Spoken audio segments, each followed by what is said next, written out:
the politics of division and resentment and paranoia has unfortunately found a home in the Republican Party. It shouldn't be Democratic or Republican to say we don't target certain groups of people based on what they look like or how they pray. We are Americans. We're supposed to stand up to bullies,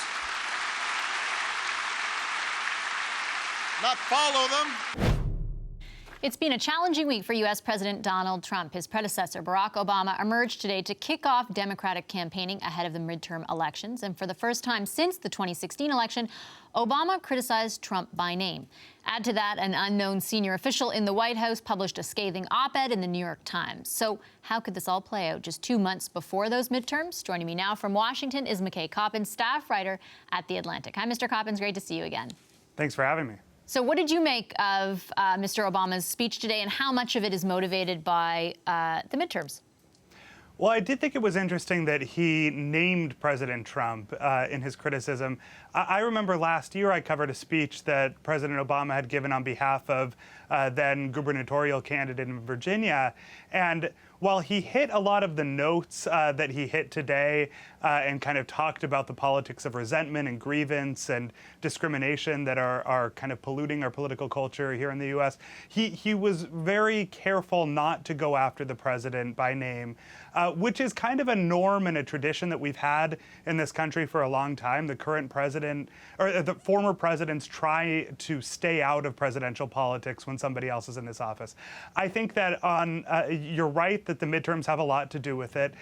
There's no question that the stakes are really high in this election. If Democrats are able to take over the House or the Senate, it'll mean a lot more accountability for President Trump, a lot more investigations, and the potential for impeachment. And I think President Obama knows that. That's why he's kind of ramping up his rhetoric. I also think that, frankly, President Obama has been on the sidelines for a couple years now.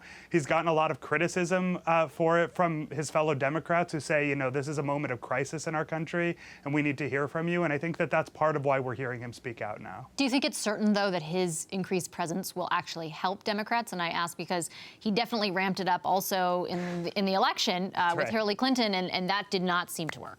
This has been one of the biggest problems that Democrats have had, is that while President Obama has always been extremely popular, both with Democrats and fairly popular with the country more broadly, he has not been able to transfer the affection and approval ratings that that he has with the electorate to other Democrats. He has not been as effective at that. You know, during his presidency, Democrats lost sweeping elections in the midterms and at the state level throughout the country.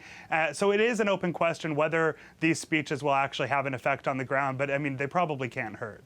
Let me ask you about the effect of something else. The anonymous op-ed this week in the New York Times, written by, again, an anonymous person that the Times has called a senior White House official, basically detailing resistance movements of sort within the administration. I know there was a lot of shock when it initially came out.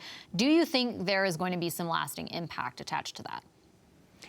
You know, it's a good question. It's sort of become a parlor game here in Washington in the immediate fallout from this op-ed to guess which administration official wrote this, right? We still don't know. I'm actually surprised by that.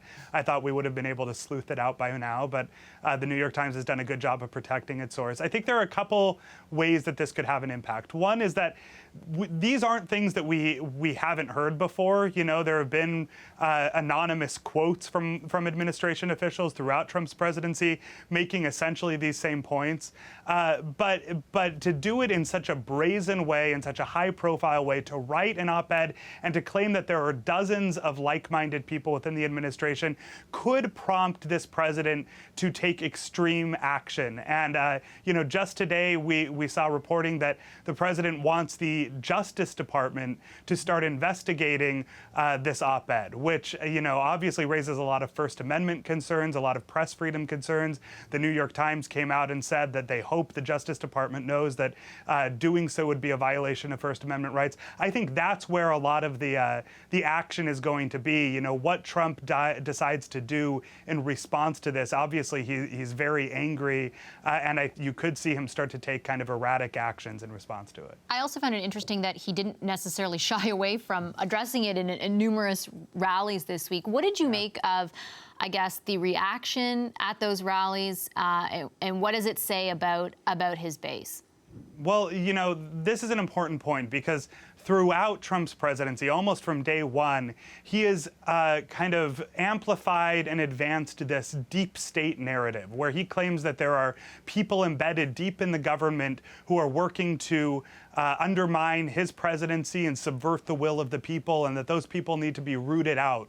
And this, you know, New York Times op-ed really, you know, does nothing but, I think, inflame the that narrative. Certainly in conservative media in this country, you see people saying, look, this proves Trump right. I think there's a crucial distinction here, though.